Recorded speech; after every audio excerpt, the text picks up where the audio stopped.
Welcome friends आज हम देखेंगे packing efficiency in BCC body centred cubic arrangement में। ओके, बहुत आसान है। एचसीपी और एफसीसी दोनों में मैंने आपको पहले ही करा दिया है। ओके, तो ठीक है, चलो स्टार्ट करते हैं। पैकिंग एफिशिएंसी पहले होता क्या है।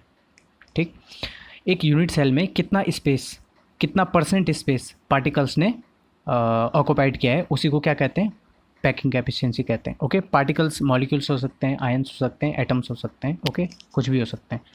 तो ठीक है, फॉर्मूला देख लेते हैं। Volume of spheres in unit cell.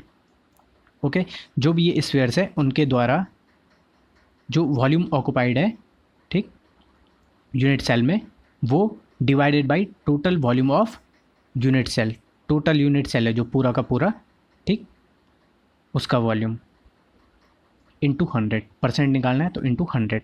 Okay, अब देखो पहले हम ऊपर वाला निकाल लेते हैं, volume of spheres in unit cell. देखो मैंने ये क्लोज स्ट्रक्चर है, ये ओपन स्ट्रक्चर है, दोनों लिए हैं ताकि आपको अच्छे से समझ में आए। ओके, तो volume of spheres in unit cell. Spheres क्यों बोला है हमने, क्योंकि देखो जो एटम्स, मॉलिक्यूल्स, आयंस होते हैं वो बहुत छोटे होते हैं, इसलिए हम उनको स्फीयर शेप में ही देखते हैं। ओके, तो स्फीयर का, एक स्फीयर का वॉल्यूम कितना होता है, 4/3 पाई आर क्यूब होता है। 4/3 पाई आर क्यूब होता है। ओके, हम मान लेते हैं कि जो भी ये स्फीयर है, ठीक, उनका रेडियस आर है, तो इसलिए 4/3 पाई आर क्यूब एक स्फीयर का। ओके, अब बॉडी सेंटर्ड में कितने पार्टिकल्स होते हैं, कितने स्फीयर या एटम्स, कुछ भी बोल लो, कितने होते हैं, आपको पढ़ाया है 2 होते हैं। ठीक, 2 कैसे होते हैं एक बार मैं बता देता हूँ आपको। देखो एक तो ये बीच में है, अंदर है, तो ये तो पूरा का पूरा यही यूनिट सेल इसको लेता है। ओके, उसके बाद जो कॉर्नर पे होते हैं ना, ठीक, तो एक क्यूबिक यूनिट सेल जो कॉर्नर का एटम होता है उसका 1/8 शेयर कवर करता है। ओके, 1/8 कवर करेगा एक का, तो टोटल कॉर्नर पे कितने, 8 हैं, तो एक का 1/8 करेगा तो 8 का कितना करेगा ये, ठीक, तो ये कटेगा तो ये इज इक्वल टू 2 आ जाता है। ठीक, तो इसको साफ कर लेते हैं। ठीक, तो इसलिए ये 2 लिखा था मैंने, डिवाइडेड बाई, ठीक, total volume of unit cell. Unit cell क्या है, क्यूब है, टोटल ये देख क्यूब है। ठीक, तो अगर हम इसकी एक साइड क्यूब का ए लेते हैं, ये लिखा हुआ भी है, ठीक, ए लेते हैं, तो वॉल्यूम कितना होगा, ए क्यूब होगा। ठीक, और ये इंटू तब 100 होगा। अब देखो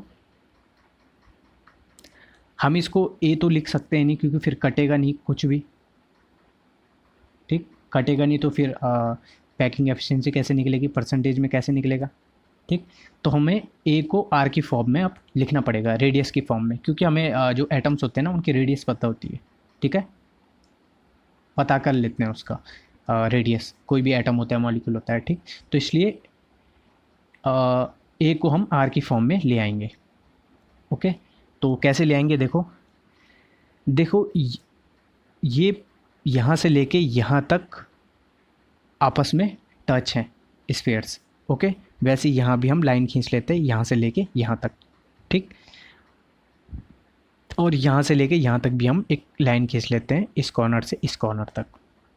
ओके, अब देखो यहाँ से लेके यहाँ तक जो हमने टच किया ना, तो कितने आर हुए, ये एक आर हुआ, फिर ये बीच में बड़ा स्फीयर है, इसके 2 आर हुए, फिर ये कॉर्नर पे एक और है, तो टोटल कितने हुए, 4 आर हुए।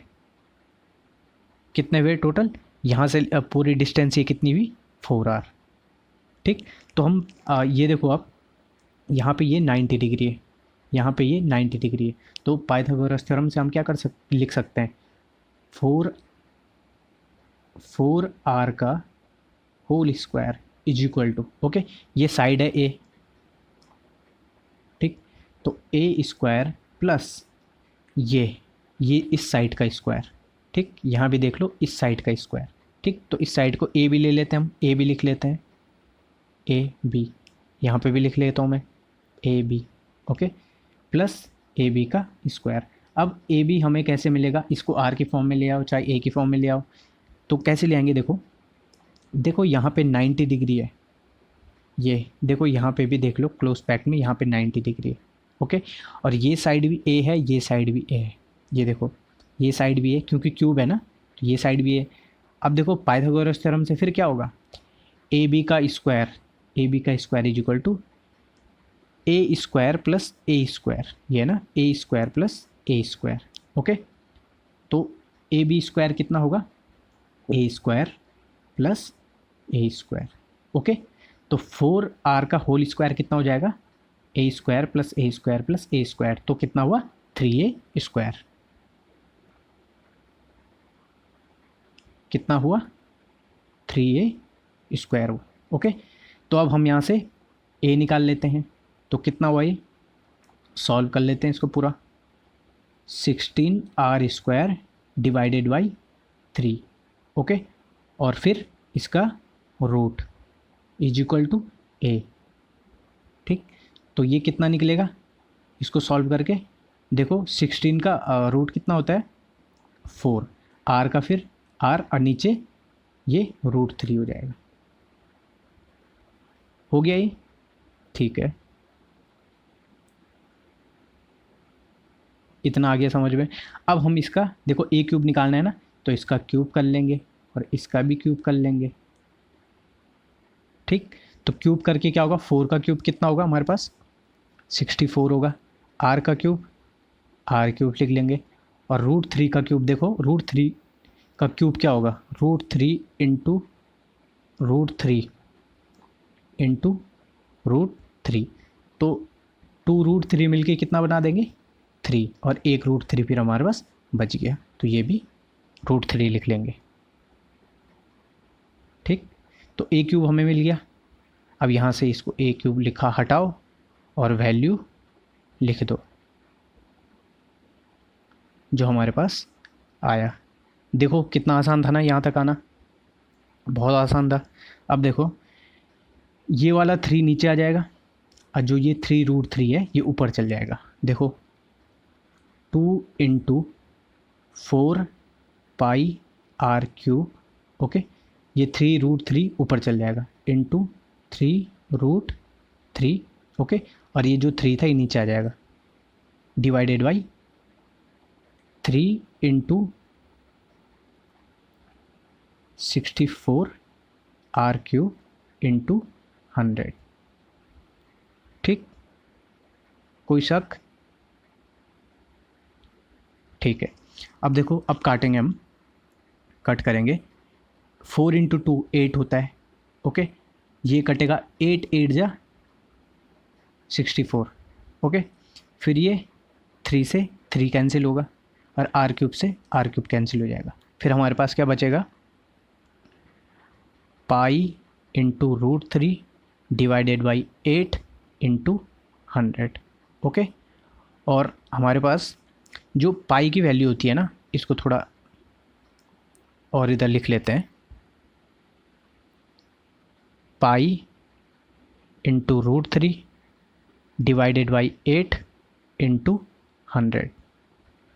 तो जो पाई की वैल्यू होती है वो कितनी होती है 3.142। ओके, और √3 की वैल्यू कितनी होती है 1.732। ओके, अपॉन 8, और यहाँ इंटू 100 भी था। ठीक, इंटू 100 में इधर लिख लेता हूँ, इंटू 100 में इधर लिख लेता हूँ। ओके, ठीक, तो इसको सॉल्व करके हमारे पास आता है 68%। ओके, तो पैकिंग एफिशिएंसी इन बीसीसी कितनी है 68%। देखो जो एचसीपी और एफसीसी उन दोनों में कितना था 74%। ओके, और यहाँ कितना है 68%। तो पैकिंग एफिशिएंसी जितना ज़्यादा होता है ना, उतना स्ट्रॉन्ग अरेंजमेंट होता है या स्टेबल अरेंजमेंट होता है। ओके, तो एचसीपी और एफसीसी दोनों क्या हैं, बीसी से ज़्यादा स्टेबल अरेंजमेंट है। ठीक, क्योंकि उनका पैकिंग एफिशिएंसी ज़्यादा है, किससे, बीसीसी से। ओके, तो आई होप समझ में आया होगा। तो ठीक है, थैंक यू।